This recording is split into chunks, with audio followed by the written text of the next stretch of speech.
And we are here with FCHS of Somerset County. We're in the kitchen making a delicious, super simple frozen treat.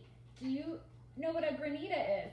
It's Italian ice. It's Italian ice, but it's not creamy like a sorbet. It's more of the shaved, kind of slushy ice.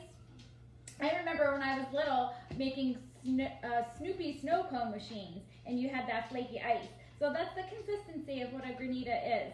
We're going to make a watermelon granita, but you can use so many different flavors, and this is super easy.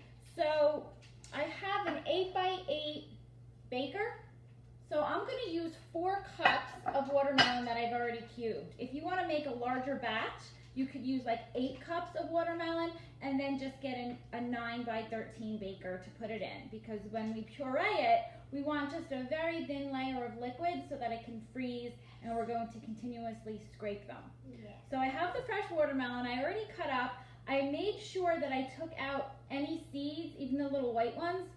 If you get a watermelon that has a lot of seeds in it, after you puree it, you can run it through a strainer just to make sure that you get out all the seeds. All right, Nicole, you can plug that in. I'm gonna add the watermelon.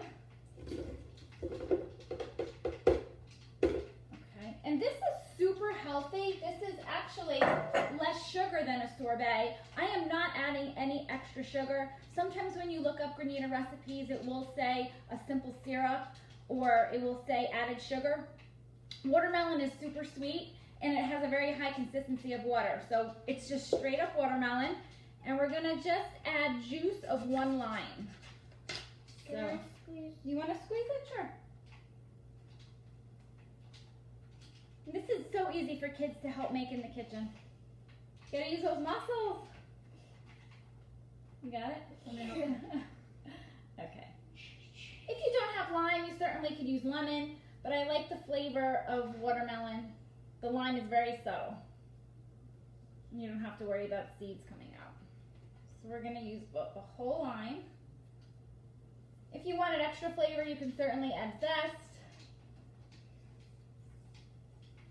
Okay, Nicole, you ready? Let's get the top on. Mm-hmm. And Ready? juice it up. Yeah. Smoothie? Mm-hmm.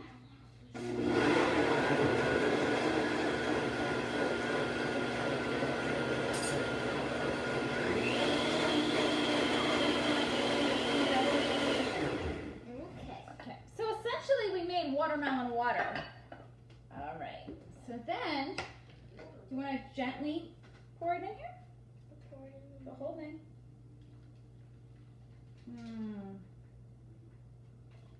Awesome. Yeah, That looks good. So good. Okay, get this out of the way. I'm gonna move the blender. Okay, and then basically what you do is you just put this in a flat spot in your freezer for at least 2 hours. I'll say 2 to 3 hours. And then what you do is after 2 or 3 hours, you take it out, you grab a fork, and this is fun for the kids to do. You take your fork and you just scrape the top layers of the ice to get it like that shaved, flaked consistency. Just like baking, when we bake, it gets harder on the outside and the middle is the last thing to cook.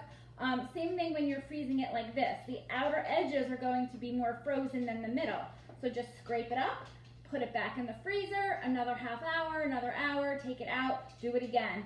So making it is super simple. It's the time that you need to freeze it that is the length. So just freeze and fork, freeze and fork. So when we're done, okay, just gonna bring it over.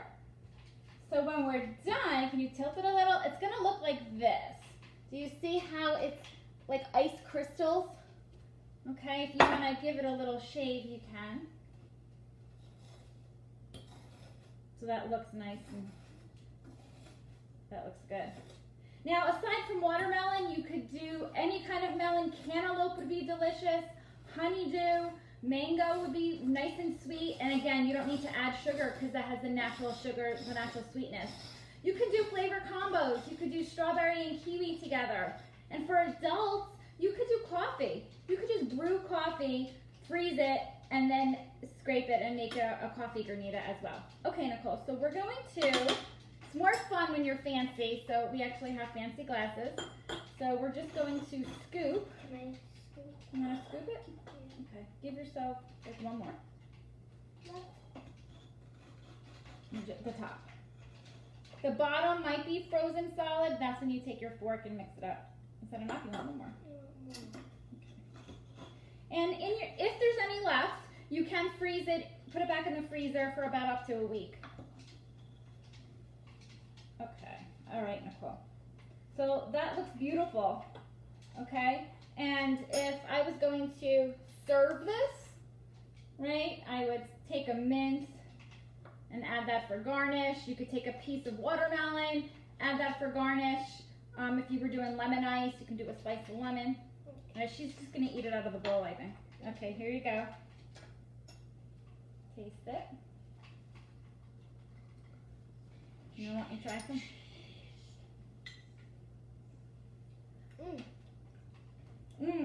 It's really refreshing and cold, but I really taste that watermelon flavor. So this is such a healthy treat because it's literally just frozen watermelon. Thumbs up? Yeah. So perfect on one of these hot, humid days. Join us next week. We're gonna make another frozen treat using pineapple. This is gonna be a lot of fun next week. And I wanna give a plug, since it's the end of the month, I wanna let you know that a new version of our monthly newsletter is coming out. The FCHS provides a monthly newsletter. I'm going to put in the link in the comments below, the link that you can join the email list. It's a monthly recipe we provide and tips on nutrition and just general wellness, a whole bunch of our resources, a link to our State Visions newsletter. So there's a lot of great information there. So definitely check that out. Let us know if you make the granita. Share some pictures that you make as well. Have a great weekend. Bye.